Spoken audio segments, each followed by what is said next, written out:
ॐ भूर्भुवः स्वः तत्सवितुर्वरेण्यं भर्गो देवस्य धीमहि धियो यो नः प्रचोदयात्।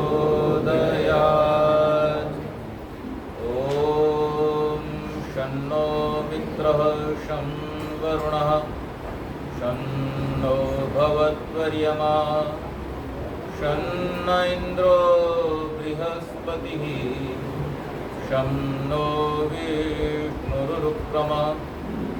नमो ब्रह्मणे नमस्ते वायो त्वमेव प्रत्यक्षं ब्रह्मासि त्वामेव प्रत्यक्षं ब्रह्म वदिष्यामि ऋतं वदिष्यामि सत्यं वदिष्यामि तन्मामवतु यद्वक्तारमवतु अवतु मामवतु वक्तारम् अवतु मामवतु वक्तारम्।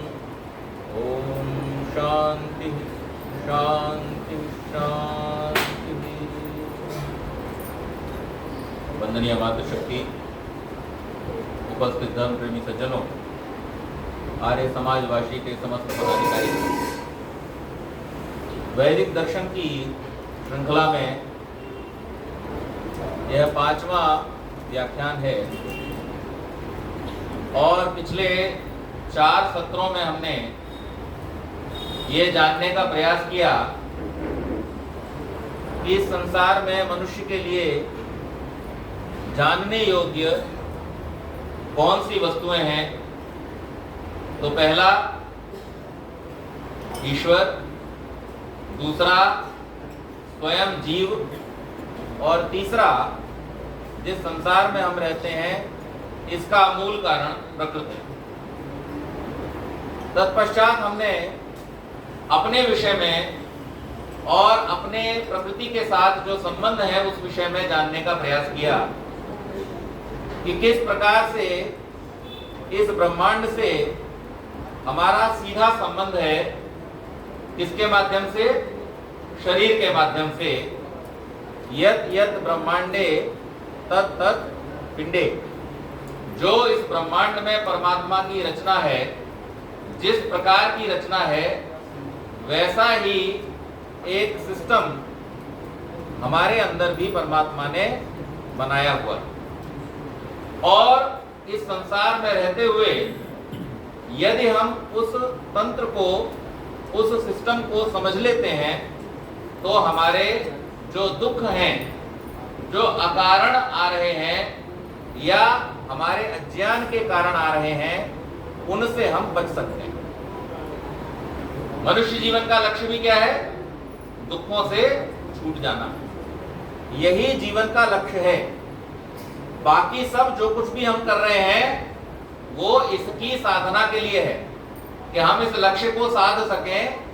जो हमारे जीवन का लक्ष्य है उसके लिए बाकी सब कुछ है।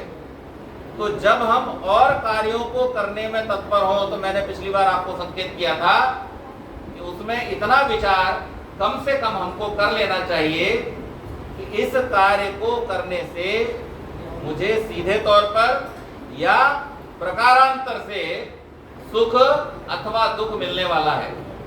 और यदि हम ये विचार कर लेंगे तो हमारे सभी कार्य कैसे हो जाएंगे? सीधे हो जाएंगे, सरल हो जाएंगे और सुख प्रदान करने वाले हो जाएंगे। आज हम इस बात को थोड़ा सा और आगे बढ़ाएंगे। हमने पिछली बार शरीर के विषय में जाना था, पिछले 2 सत्रों में, कि शरीर कितना सुंदर परमात्मा ने बनाया है। इसमें बनी हुई कोई भी चीज ऐसी नहीं है, कोई भी चीज जिसको आप ये कह सकें कि इसमें थोड़ा और इम्प्रोवाइजेशन का स्कोप है।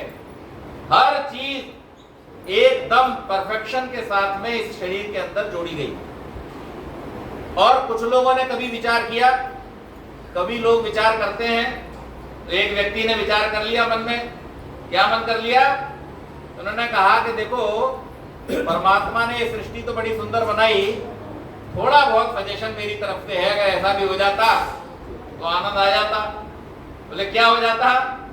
बोले थोड़ी चंदन जो है लकड़ी इतनी खुशबूदार होती है, अगर इसमें सुगंध के साथ साथ फूल और होते तो कितने खुशबूदार होते। इसी प्रकार से सुवर्ण जैसी धातु अगर सुगंधित हो जाती तो क्या ही आनंद आ जाता, पता चल जाता। और गन्ना ऐसा मीठा लकड़ी वाला, अगर इस गन्ने में थोड़े फल लगा देता तो क्या बिगड़ जाता। हालांकि कुछ लोग हमारे देश में अभी भी ऐसे हैं, कुछ बड़े लोग जो ये खेत में जाके पूछ लेते हैं कि गन्ने पे गुड़ कहाँ लगता है, ऐसे लोग भी हैं, आप सब जानते हो। लेकिन उसने कल्पना की कि भाई ये इतनी मीठी लकड़ी है, जो इस पे कहीं फल लगता तो कितना मीठा होता। और बोले अरे भगवान, बाकी सब तो छोड़ो, ये आम जैसा फल जिसको हम राजा मानते हैं, इसको थोड़ा बड़ा बना देते साइज में, तो ही क्या बिगड़ जाता। ये तरबूज खरबूज निरे जमीन पे लटका दिए, अगर ये आम भी थोड़े बड़े हो जाते कटहल जैसे तो क्या परेशानी थी। ऐसा विचार उसके मन में आया। और जब विचार आता है तो आदमी को बढ़िया नींद आती है। विचार करके देखें आप घंटा आधा घंटा विचार करेंगे तो ऐसी बढ़िया नींद आएगी। तो उसको भी नींद आ गई, और जहां विचार कर रहा था वो आम का ही पेड़ था, आम लगे हुए थे। थोड़ी देर बाद हल्की सी हवा चली, और हवा चलने पर वहां से एक आम टूटा और इसके ऊपर हड़बड़ा करके उठा।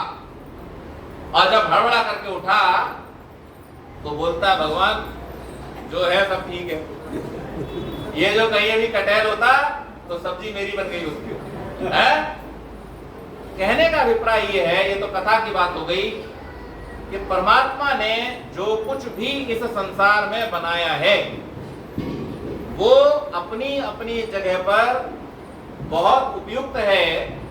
और हमारे शरीर का जो सुंदर तंत्र उसने बनाया है, इतने सारे सिस्टम, मैं पिछली बार बता चुका हूं, दोहराऊंगा नहीं, इतने सुंदर सुंदर यंत्र उसने हमारे शरीर में लगाए हैं कि उन पर अगर हम विचार करते हैं तो हमें परमात्मा की कारीगरी का पता चलता है।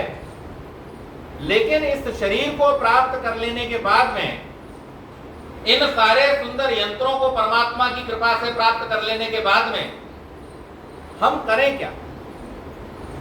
ये हमें प्राप्त हो गया, परमात्मा ने हमें मार्ग भी बता दिया वेद राशि के माध्यम से कि सुख को प्राप्त करना हमारे जीवन का उद्देश्य होना चाहिए।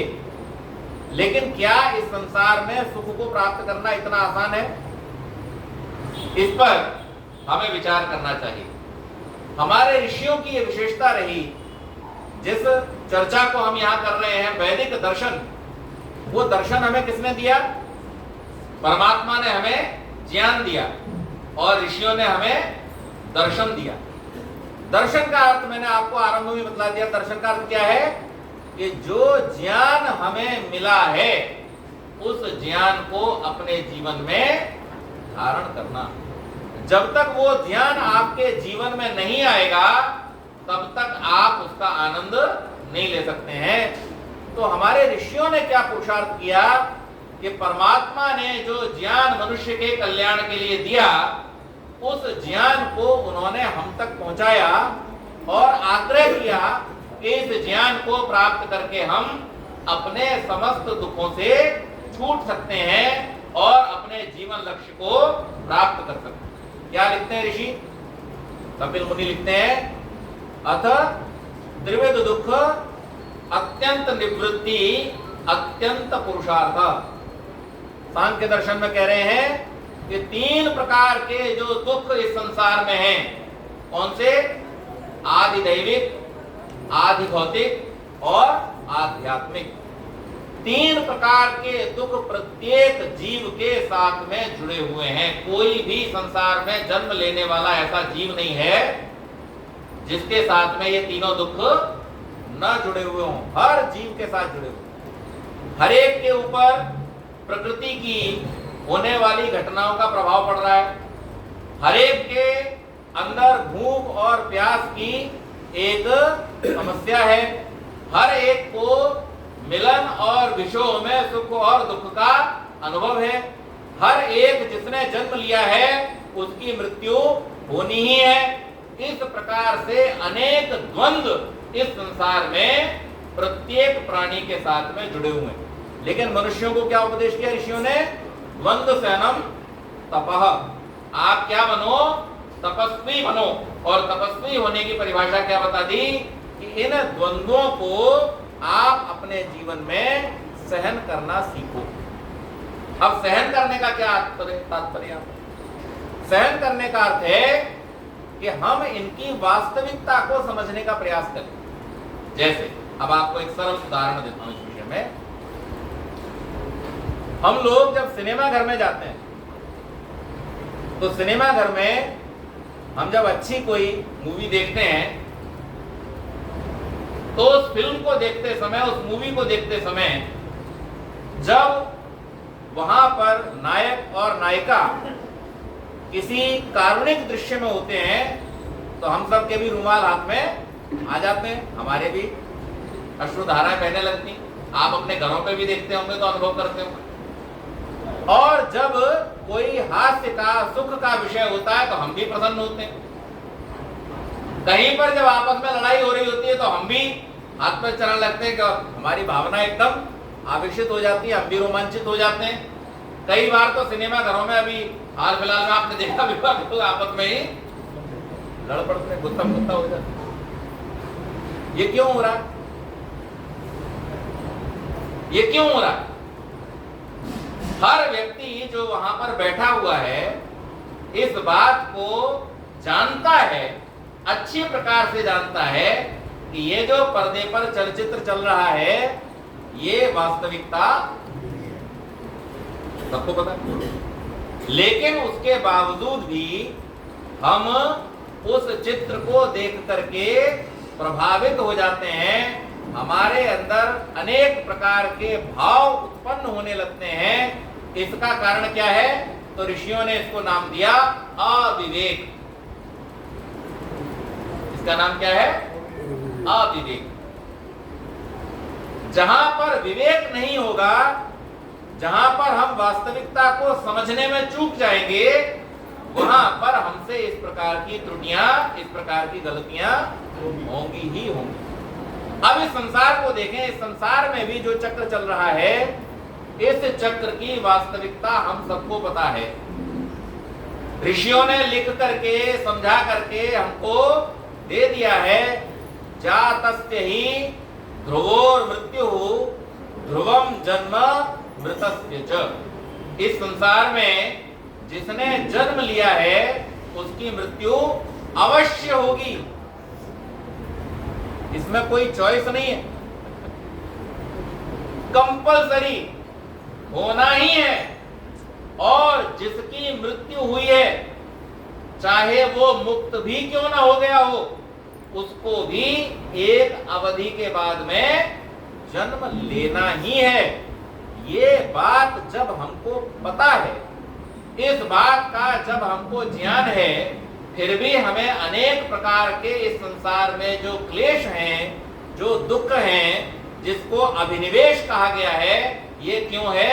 ये एकमात्र कारण है इसका अविवेक। जब तक हमको विवेक नहीं होता, इसीलिए ऋषियों ने कहा कि समाधि मार्ग पर बढ़ने से पहले जो पहला चरण है वो क्या है? विवेक ख्याति है। जब तक आप वास्तविकता को ठीक प्रकार से नहीं समझेंगे और समझ करके जब तक उसे अपनी विचार शैली का हिस्सा नहीं बनाएंगे, तब तक आप ठीक ठीक आगे नहीं बढ़ सकते हैं। इसका नाम है दर्शन। हम इस संसार को जो देख रहे हैं, देखने को भी तो दर्शन कहते हैं। लेकिन हम दो तरह से संसार को देखते हैं। एक जो हमें चक्षु मिले हुए, ये जो देखने की इंद्रिय परमात्मा ने हमको दी है, इससे हम संसार को देखते हैं। बड़ा सुंदर हमें ये संसार दिखाई देता है। इस संसार के सारे रंग हमको दिखाई देते हैं। आपको जान करके आश्चर्य होगा, ये मनुष्य एक ऐसा प्राणी इस संसार में परमात्मा ने बनाया है जिसे दुनिया के सब प्रकार के रंग देखने की क्षमता परमात्मा ने दी। केवल मात्र वो रंग, इतने सारे रंग जो मनुष्य देख लेता है, इतने रंग देखने का अवसर किसी और प्राणी को नहीं है।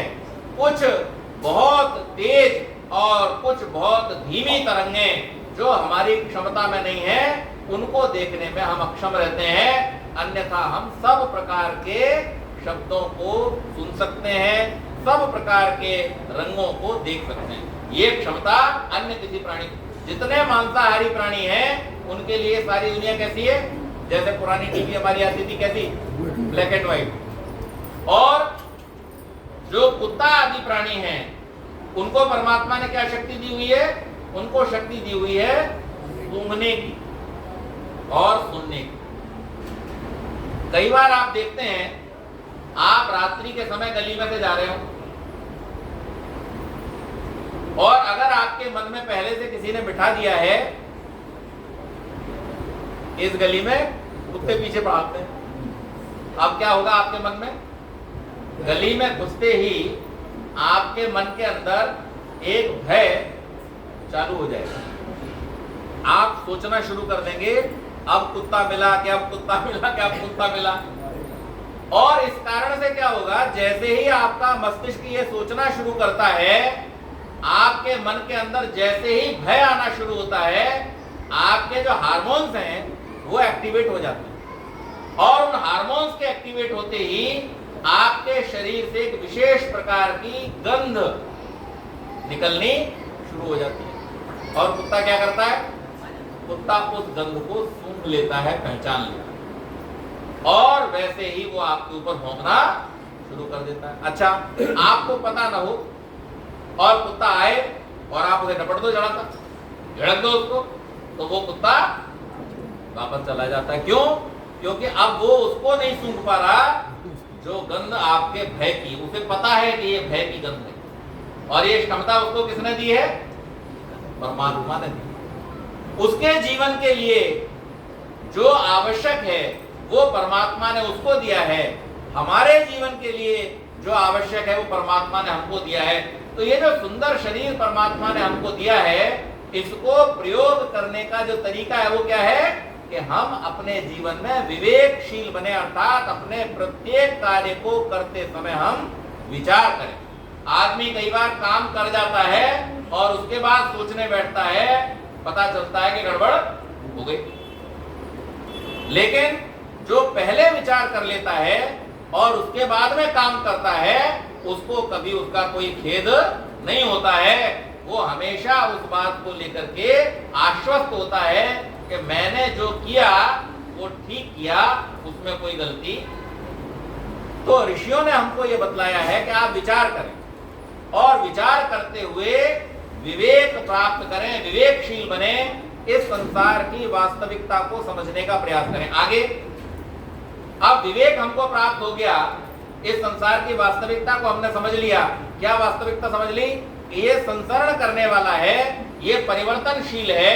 कहा जाता है ना, change is the law of nature. प्रकृति का नियम क्या है? परिवर्तन। परिवर्तन ही एकमात्र स्थायी चीज है। हर चीज यहाँ परिवर्तनशील है, संसरण कर रही है, गति कर रही है, बदल रही है, चेंज हो रही है। कोई भी ऐसी चीज नहीं, हम जैसे आज से 20 साल पहले थे आज नहीं है, और जैसे आज है वैसे 20 साल बाद नहीं होंगे। ये निरंतर परिवर्तनशील संसार है और इसमें निरंतर परिवर्तन हो रहा है। इस परिवर्तन को अगर कोई व्यक्ति समझता नहीं तो वो क्या होगा? दुखी होगा और डरेगा। लेकिन अगर कोई व्यक्ति इस परिवर्तन को ठीक प्रकार से समझ ले तो क्या होगा? वो इसमें आनंद का अनुभव करेगा। एक भजन गाया जाता था पहले, क्या? ईश्वर जो कुछ करता है अच्छा ही करता है। अगली लाइन क्या है? मानव तू परिवर्तन से काहे को डरता है। हर मनुष्य यहाँ परिवर्तन से डर रहा है। हर मनुष्य को यहाँ पर इस बात का भय है कि आज मैं ऐसा हूं, कल वैसा ना हो जाए। आज मैं यहाँ पर हूं, कल कोई दूसरा ना आ जाए। आज मेरी स्थिति ऐसी है, कल कहीं दूसरी न हो जाए।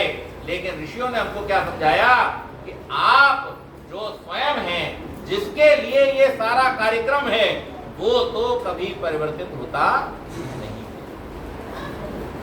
वो तो अजर है, अमर है, अविनाशी है, उसका कोई नाश नहीं होने वाला। यानी जो हम डरे हुए हैं, हम तो कभी नष्ट होने वाले नहीं है, लेकिन डर हमें किस बात का है कि हम कहीं नष्ट न हो जाएं। इसको ऋषियों ने क्या कहा? इसको ऋषियों ने अविद्या का नाम दिया। और इस भय के कारण जो अनेक प्रकार की दुविधा हमारे जीवन में उत्पन्न हो जाती है, जिसके कारण से हम दूसरों के साथ में अपने व्यवहारों को नियंत्रित नहीं कर पाते, ठीक नहीं कर पाते। एक छोटा उदाहरण और ले लीजिए। विद्यालय में जहां बच्चे पढ़ने जाते हैं, वहां पर जब कोई बच्चा उत्तीर्ण हो जाता है और उत्तीर्ण होते हुए भी अपने सब साथियों में सर्वाधिक अंक लेकर के आता है, तो प्रायः विद्यालयों में उसको क्या किया जाता है? फेलिसिटेट किया जाता है, सम्मानित किया जाता है, उसको पुरस्कृत किया जाता है और सबके सामने उसका वहां पर सत्कार किया जाता है। लेकिन जो बच्चे किसी कारण से परीक्षा में फेल हो जाते हैं, उनके लिए किसी विद्यालय में आपने दंड का प्रावधान देखा? नहीं ना? अगर कोई बच्चा किसी कारण से अनुत्तीर्ण हो गया तो क्या करते हैं? उसको दोबारा अवसर देते हैं कि भाई आप इस बार और अधिक मेहनत कीजिए, और उसको ज्यादा सहयोग दिया जाता है कि आप इस बार अनुत्तीर्ण हो गए, उन कारणों पर विचार किया जाता है, क्यों अनुत्तीर्ण हो गए, उन कारणों का निवारण किया जाता है और उसको सहयोग देकर के उत्तीर्ण कराने का प्रयास किया जाता है। ये प्रक्रिया हर वो बच्चा, हर वो मनुष्य जो विद्यालय गया है, उसने इसको अपने जीवन के 20 साल तक होते देखा है, और उस अवस्था में होते देखा है जहां पर पड़े हुए संस्कार हमारे मन मस्तिष्क पर सबसे गहरे होते हैं। लेकिन कैसा दुर्भाग्य है कि जैसे ही वो व्यक्ति समाज में आता है, वो उत्तीर्ण हुए व्यक्ति का ढिढोरा पीटे या न पीटे, लेकिन अनुत्तीर्ण होने वाले हर व्यक्ति का शोर वो गली गली में मचाता फिरता है। ये हमारे जीवन की सबसे बड़ी विडंबना है। हम जब चर्चा करने बैठते हैं तो 24 घंटे का सफर मुंबई से दिल्ली तक का, कुछ गाड़ियों में कम भी होता है, 16, 17, 18 घंटे का। आप एक दूसरे की विशेषताओं पर चर्चा कीजिए, 5 मिनट में आपकी बातचीत बंद हो जाएगी। लेकिन चुगली करना शुरू कीजिए, बुराई करना शुरू कीजिए, चाहे वो समाज की बुराई हो, चाहे वो राष्ट्र की बुराई हो, राजनेताओं की बुराई हो, राज में काम करने वाले लोगों की बुराई हो, राज्य की व्यवस्था की बुराई हो, उस बुराई पर बोलने के लिए आपके पास में वो लंबा सफर भी, और अंत में फिर आप क्या कहता है जी, बातों में समय का पता ही। एक चित्रकार ने एक चित्र बनाया और चित्र बना करके उसने भवन की दीवार पर उसको लगा दिया, और उसने एक प्रश्न नीचे लिख दिया कि यदि आपको इस चित्र में कोई त्रुटि दिखाई दे तो कृपया बताएं। दूसरे दिन जब वो लौट करके आया तो चित्र तो दिखाई नहीं दे रहा था, लेकिन वो कमेंट जो थे उसने पूरे चित्र को घेर रखा था कि इतनी कमी, ये कमी, वो कमी, ऐसा कमी, वैसा कमी। चित्रकार विद्वान था, उसने दूसरा चित्र बनाया वैसा ही, और फिर ला करके लगाया, और अब की बार उसने अपने प्रश्न को थोड़ा बदल दिया। क्या लिखा? कृपया इस चित्र को सुधारने के लिए सुझाव दें। दूसरे दिन आया, तीसरे दिन आया, चौथे दिन आया, एक कलम किसी ने उस चित्र के ऊपर चलाई। क्यों? क्योंकि हमें सुझाव देना नहीं, हमें क्या करना आता है? कमियां निकालना। हम गुणान्वेषी नहीं है, हम छिद्रान्वेषी हैं। हमें कमी निकालना आता है। कमी निकालने में हम इतने माहिर हैं कि आप दुनिया के सबसे विद्वान आदमी को भी लाके बिठा दो, उसमें भी कुछ ना कुछ कमी निकालते हैं। हमारे एक भाई साहब थे, उनमें ऐसी आदत थी। और हुआ क्या, हम उस समय ग्रेजुएशन कर रहे थे, तो ग्रेजुएशन की जो आयु होती है 17-18 वर्ष की, उस समय में उत्साह थोड़ा ज्यादा होता है और नई नई चीजें पसंद आती हैं। तो हमें शुरू से चश्मों का बहुत शौक था, गॉगल्स। तो एक बहुत सुंदर गॉगल हम लेकर के अपने लिए आए, और वो बैंक में जॉब करते थे। हम एक दिन कुछ पैसे वैसे जमा करने के लिए बैंक के पिताजी ने भेजा, पढ़ रहे थे उस समय। हम जब पहुंचे, उन्होंने देखा, और वो ऑटो लेंस उस समय नए नए चले थे, तो वो ऑटो लेंस वाला था, तो उसमें 2-3 कलर होते थे, बड़ा सुंदर लगता था वो चश्मा। हम पहुंचे तो हमने चश्मा उतारा नहीं, क्योंकि उसको उतारने की जरूरत ही नहीं होती। जाके हमने जमा किए, भाई साहब नमस्ते। नमस्ते बेटा। अरे वाह नागेश बाबू, चश्मा बहुत अच्छा लग रहा है। मन में सोचा, मैंने कहा आज तो वास्तव में कोई बहुत अच्छा दिन निकला कि हमने भाई साहब से तारीफ सुन ली चश्मे की, जो आदमी किसी चीज की तारीफ करता ही नहीं। अगले ही पल दूसरा सेंटेंस आ गया, पर तुमने ध्यान नहीं दिया, मेटेलिक है, गर्मी में गर्म हो जाएगा, सर्दी में ठंडा हो जाएगा। ये हमारा स्वभाव बन गया। लेकिन हम अगर कमी निकालने के साथ साथ सुझाव देने की भी क्षमता रखते हैं तब तो वो ठीक है। लेकिन अगर हमारे पास में सुझाव नहीं है, हम केवल कमी निकालने के लिए कमी निकालते हैं, तो निश्चित मानिए ये आप किसी और की हानि नहीं करते। मैंने पहले ही वाले सत्र में आपको बताया था, आपके अंदर भगवान ने एक ऐसा यंत्र फिट किया है जो सूक्ष्म शरीर का हिस्सा है, जो अंदर बैठा बैठा आपके हर कृत्य का साक्षी है, और परमात्मा जब रिपोर्ट लेता है तो उसी से लेता है।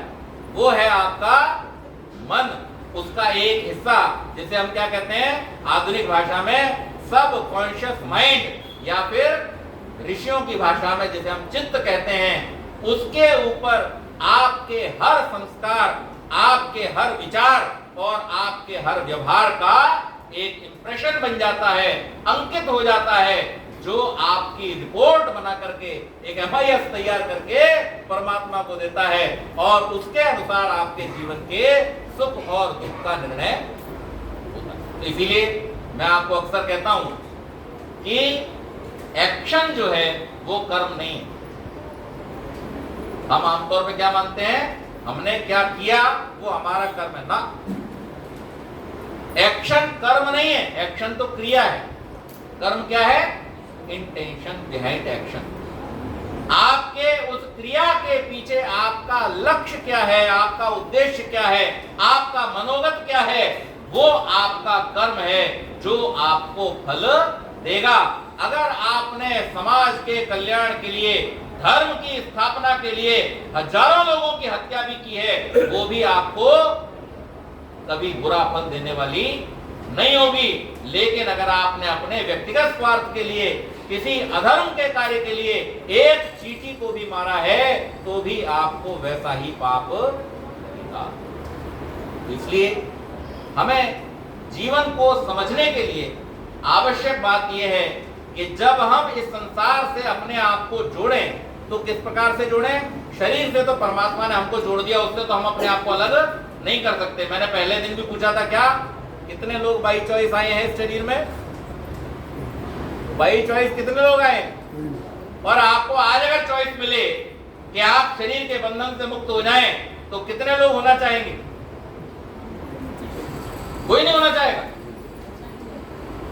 विचार करके बोलो। अभी तो मैं कह रहा था विचार करके बोलो। आपके सारे दुखों का कारण क्या है? ये ज्ञान जिस दिन आपको ठीक ठीक हो जाएगा ना, ऋषि क्या कह रहा है? दुख, जन्म, प्रवृत्ति, दोष, मिथ्या ज्ञान, तद उत्तरोत्तर अपाया, अपायात अपवर्गः। जो अपवर्ग को प्राप्त करने की दृष्टि लेकर के चल रहा है, जो मोक्ष की दृष्टि लेकर के चल रहा है, उसके लिए शरीर क्या है? ये दुख का मूल कारण है। और इसके पीछे कौन है? इसके पीछे हमारी अविद्या है, अविवेक है, अज्ञानता है। जब वो हमारी अज्ञानता हमारी विचारशीलता के द्वारा दूर हो जाती है, उस समय हमें पता चलता है। तो फिर जब मैं दोहराऊंगा अपने प्रश्न को कि कितने लोग अगर अवसर मिले कि इस शरीर के बंधन से छूट जाएं तो छूटना चाहेंगे, तब आपका हाथ कैसा होगा? ऊपर या नीचे? कितने लोग छूटना चाहेंगे? हर व्यक्ति इस संसार से छूटना चाहेगा, क्योंकि बंधन ही हमारे दुखों का कारण है। तो ये शरीर तो हमें हमारी चॉइस से नहीं मिला, ये तो परमात्मा की व्यवस्था से मिला है। हमारे जब तक कर्म सारे के सारे ऐसे नहीं हो जाते कि हम मुक्त हो सकें, तब तक हमें इस शरीर के बंधन में आना ही पड़ता है। और इस शरीर के बंधन में आकर के जितने दुख इस शरीर के साथ जुड़े हुए हैं, शरीर के लिए क्या कहा ऋषियों ने? शरीर के लिए विद्वानों ने कहा शरीरम व्याधि मंदिरम। ये व्याधियों का घर है। और आप सब विचार करो अपने अपने शरीर को देख करके, सारी परेशानियां शरीर के कारण ही है कि नहीं? किसी के इतने काम नहीं कर रहे, किसी का पाचन काम नहीं कर रहा, किसी को सांस लेने में दिक्कत है, किसी को हार्ट की प्रॉब्लम है। आज हमने पंडित जी ने आहुतियां दिलवाई, हमारे एक सदस्य हैं, उनको हृदय की समस्या हो गई, कार्डियक समस्या हो गई। ऐसी न जाने कितनी समस्याएं हम जिन पर विचार भी नहीं कर सकते। मैं अभी एटा में गया हुआ था और वहां पर एक वैद्य जी हमारे आर्य समाज में, एटा आर्य समाज में आते हैं नियमित रूप से रविवार को, और वो वहां पर आने वाले लोगों को औषधि जैसे अपने यहाँ चलता है वैसे वहां चलता है। मैं उनके पास बैठा हुआ था, मैंने उनसे कहा कि वैद्य जी, बोले नागेश जी आप स्वस्थ रहते हैं, क्या करते हैं आजकल दिल्ली जैसे शहर में, प्रदूषण जैसे शहर में रहते हुए स्वास्थ्य को मैनेज करना, कुछ आपके सुखे टॉनिक वॉनिक लेते हैं क्या अलग से? मैंने कहा जी देखो मैं तो टॉनिक लेता हूँ और नियमित रूप से लेता हूँ। क्या टॉनिक लेता हूँ? रात्रि में मैं अपने घर पे ग्लास में पानी लेकर 5 चीजें डाल देता हूँ। कौन कौन सी 5 चीजें? आप लोग भी याद कर लो, अगर रोगों से दूर रहना है। अजवाइन कोई बाहर से नहीं लानी थी, क्या? अजवाइन आधी चम्मच, सौंफ 1 चम्मच, जीरा 1 चम्मच, दालचीनी कितना? 1 स्टिक, और लवंग। ये 5 चीजों को आप भिगो दीजिए रात को, और सुबह उठ करके उस पानी को गर्म करके, थोड़ा खौला करके, ठंडा करके चाय की तरह पी डालिए। अगर रुचिकर लगे तो ये जो चीजें आपने रात को भिगोई थी इन्हें चबा चबा के खा भी लीजिए, और आपका रोग आपसे हमेशा दूर रहेगा। तो उन्होंने तब जो बात कही वो बताने के लिए मैंने ये घटना आपको सुनाई। वो बोलते हैं कि आयुर्वेद में लिखा हुआ है कि अकेली अजवाइन के अंदर ये शक्ति है कि वो 300 रोगों को शरीर से दूर करती है। कितने रोगों को? मैंने कहा वैद्य जी इन 300 रोगों के नाम भी वैद्यों को पता है क्या? बोले बिल्कुल नहीं पता। तो परमात्मा ने हमारे लिए इतनी सुंदर व्यवस्था इस संसार में दी है, इन शारीरिक व्याधियों से तो हम बहुत आसानी से थोड़ा बहुत ज्ञान प्राप्त करके दूर हो सकते हैं, लेकिन बड़े बड़े ज्ञानी भी जिन व्याधियों से दूर नहीं हो पाते, उन व्याधियों को दूर करना हमारे लिए ज्यादा आवश्यक है। और वो व्याधियां हमारे अंदर हमारे ही कारण से होती हैं। तब ऋषि कहता है द्वंद्व सैनम तपः, कि आप इस संसार में होने वाले अनेक प्रकार के जो ये द्वंद्व हैं, सुख दुख, मिलना बिछड़ना, हानि लाभ, मान अपमान, इन सब द्वंद्वों को जिस दिन सहन करना सीख जाते हैं, उस दिन आप वास्तविक तपस्वी बन जाते हैं। जब आप वास्तविक, एक तपस्वी हमारे देश में आजकल घूम रहे हैं, उन्होंने कश्मीर से लेकर कन्याकुमारी तक की यात्रा की, और संसद में खड़े होकर के उन्होंने क्या कहा? तप का मतलब क्या होता है? अपने शरीर में गर्मी बढ़ाना। तो वो वाला तप नहीं भाई, हम ऋषियों के तप की बात कर रहे हैं। ऋषियों का तप क्या है? द्वंद्व सहनम तपः, इन मान अपमान, हानि लाभ, सुख दुख, मिलन विछोह, इन सब चीजों को जिसने अपने मन के अंदर सीधा सीधा समझना सीख लिया है, वही व्यक्ति तपस्वी है। और जो व्यक्ति अपने जीवन में तप कर लेता है, उसे फिर क्या प्राप्त होता है? उसे संतोष की प्राप्ति। किसकी प्राप्ति होती है? ये जो संतोष जी बैठे ये वाले नहीं। ये तो वाशियार समाज में आपको हर रविवार को मिल ही जाएंगे। लेकिन संतोष रूपी जो गुण है, जो हमारी योग की यात्रा में, समाधि की यात्रा में एक बहुत आवश्यक अंग है। कितना आवश्यक अंग है? महर्षि पतंजलि और महर्षि दयानंद सरस्वती दोनों इस बात को उद्धृत करते हुए कहते हैं कि संतोष का सुख ही कौन सा सुख है? मोक्ष का सुख है। इससे बड़ी और बात क्या चाहिए आपको? दो ऋषि प्रमाणित कर रहे हैं कि संतोष में जो सुख है वही मोक्ष का सुख है। और वो संतोष का सुख आपको कैसे प्राप्त होता है? जब आप तप करना सीख जाते हैं। तो इस संसार में आकर के, इस मनुष्य रूपी शरीर को धारण करके परमात्मा के प्रति धन्यवाद करते हुए हमें सदैव ये प्रयत्न करना चाहिए कि ईश्वर जो कुछ करता है अच्छा ही करता है। मानव तू परिवर्तन से काहे को डरता है, इस बात की समझ हमारे मन में आ जाए और हम इस संसार में होने वाले परिवर्तनों का क्या करें? आनंद लें। हम जब छोटे थे तो क्या चाहते थे? जल्दी से बड़े हों, थोड़ी अथॉरिटी आए, क्या हर समय उंगली पकड़ के चलो, क्या हर समय सड़क पार करने के लिए परमिशन लो, क्या हर समय छत पे जाने और मैदान में खेलने के लिए परमिशन मांगो। तो तब चाहते थे जल्दी से कि बड़े हो जाएं, और अब जब बड़े हो गए और बड़े होने के साथ साथ जिम्मेदारियां ऊपर आई, अब क्या चाहते हैं, जल्दी से भाई रिटायर हो जाएं। आप देखते हो ना, टीवी पे हर तीसरे मिनट एक एडवर्टीजमेंट आता है, क्या कह रहा है वो आपसे, जल्दी रिटायर हो। बोलता नहीं बोलता, जल्दी रिटायर होने के लिए प्रेरणा दे रहे हैं सारे लोग। क्यों दे रहे हैं? आप इन्वेस्टमेंट करो और जल्दी रिटायर हो जाओ, आपको पेंशन मिलती रहेगी। तो जब जवान हो गए तो अब क्या चाहिए, अब रिटायरमेंट चाहिए। अब तीसरी वाली बात है, उसमें कमेंट नहीं करूंगा, केवल प्रश्न दूंगा। जो रिटायर हो गए उनसे पूछा उन्हें क्या चाहिए, तो वो चाहते हैं इससे अच्छा था जब काम में लगे थे तभी। ये जो जीवन की अवस्थाएं हैं, इन अवस्थाओं में रह करके अगर हमने दूसरी अवस्था अच्छी होगी, दूसरी जगह बेहतर होगी, other side of the course is always greener. ऐसा कहा जाता है कि हम जहां खड़े होते हैं वहां से दूसरी जगह में हमेशा सुंदर दिखाई देती है।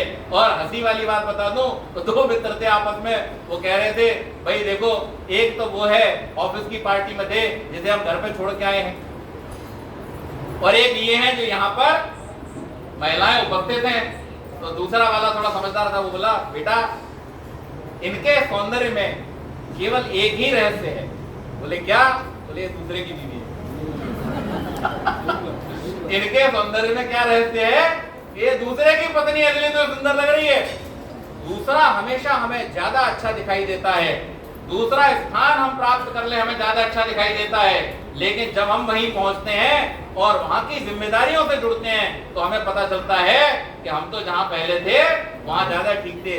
श्री राम को जब पूछा तो वो क्या कहते हैं, मुझे तो न राज्याभिषेक में कोई विशेष खुशी थी और न वनवास में कोई विशेष दुख है। क्यों? क्योंकि मेरे लिए तो वहां भी जिम्मेदारी थी और यहाँ पर भी कर्तव्य का निर्वाह है। वहां पर रह करके भी मुझे पता है कि राज्य को चलाना कोई सामान्य कार्य नहीं है। ये कांटों भरा मुकुट हमारे सिर पर जरूर सोने में जड़ करके रखा जाता है, लेकिन उसका वास्तविक रहस्य क्या है? अनेक प्रकार की जिम्मेदारियां आपके ऊपर आती हैं। और ये जो मैं वन में जा रहा हूं, उस वन में जाते हुए भी मेरे मन में यही संतोष है, यही विचार है कि मैं अपने पिता की आज्ञा का पालन कर पा रहा हूं, अपने पिता के दिए हुए वचन का पालन कर पा रहा हूं। तो यहाँ पर भी मुझे अत्यंत उत्साह और सुख है और वहां पर भी मुझे किसी प्रकार का विशेष रुचि नहीं थी। तो कहने का अभिप्राय ये कब होता है, ये स्थिति आपकी कब होती है? जब आपके जीवन में ये विवेक आ जाता है, ये समझ आ जाती है कि जो कुछ भी पात्र आपको प्ले करने के लिए जो रोल मिला है वो किसकी व्यवस्था से मिला है? परमात्मा की व्यवस्था से। इस संसार में परमात्मा से बढ़िया डायरेक्टर और कोई, उससे ज्यादा बढ़िया स्क्रिप्ट राइटर भी इस संसार में कोई और नहीं है।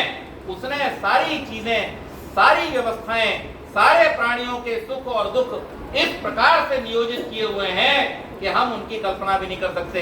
मैंने पहले भी शायद आपके बीच में एक बार चर्चा की थी इस विषय को लेकर के कि जब कोई व्यक्ति इतने धूर्त कर्म करता है कि उसे गंदी नाली का कीड़ा बनना चाहिए, तो परमात्मा उसको मनुष्य के शरीर में गंदी नाली में नहीं डालता, वो उसको शरीर ही वैसा देता है कि अब तू गंदी नाली में तो जा, लेकिन तुझे गंदी नाली में ही आनंद आएगा और वो गंदी नाली में ही अपना जीवन बिता देता है।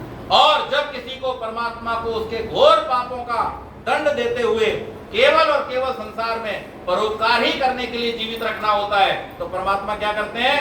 मनुष्य बना करके नहीं रखते, क्योंकि मनुष्य के मन में तो अनेक प्रकार के विचार आएंगे। वो क्या करते हैं? पेड़ पौधा बना करके खड़ा कर देते हैं। ऋषि दयानंद को पढ़िए सत्यार्थ प्रकाश में, और महर्षि मनु को पढ़िए मनुस्मृति में। वो कहते हैं जो घोरतम पापी हैं, परमात्मा उनको वृक्ष बना करके खड़ा कर देता है। पूरा जीवन क्या करेंगे? कल हम लोग चर्चा कर रहे थे, बच्चे पूछ रहे थे पापा अगर ये पेड़ जो है जीवित है तो हम इसका फल खा के पाप करते हैं? तो मैंने कहा नहीं, इसका फल खा के तुम पाप नहीं करते। इसका फल इसीलिए है कि तुम उसको खाओ क्योंकि वो योनि है जिसमें घोरतम पापों को करने के बाद जीवात्मा जाता है। तो अपने किए हुए उन पाप कर्मों का निवारण कैसे होगा? तो परमात्मा ने उसको ऐसा बना दिया कि अब वो प्रतिक्षण पुण्य कर रहा है, वो ऑक्सीजन रिलीज करता है, वो आश्रय देता है, वो छाया देता है, वो फूल देता है, वो सुगंध देता है, वो फल देता है, और इस प्रकार से वो अनेक प्रकार के अपने पापों को धीरे धीरे बैलेंस कर लेता है। तो ये परमात्मा की जो सुंदर व्यवस्था है, ये इतनी पूर्ण है कि इस पर हमें कोई संशय करने की आवश्यकता नहीं है।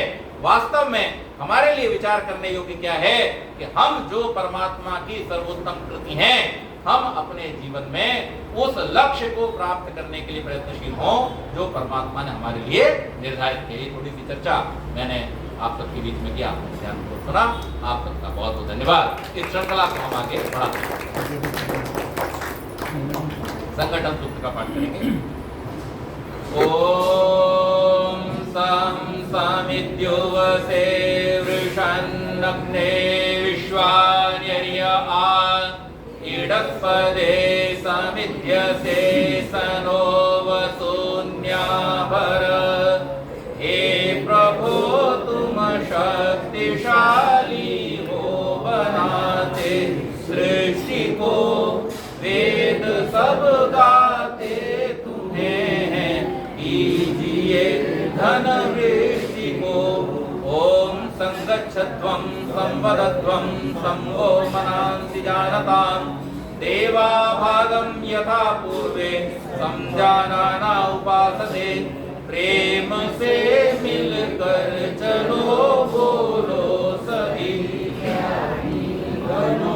पूर्वजों की भांति तुम कर्तव्य के मानी बनो। ओम समानो मंत्रस्तमिति समानी समानं मनसा चित्तमेषां, समान मंत्रं वयमन्त्रैव समानेन वो हविषा जुहोमि। ओम विचार समान सबके चित्त मन सब एक हो, ज्ञान देता हूँ बराबर भोग्य पा सब नेक हो।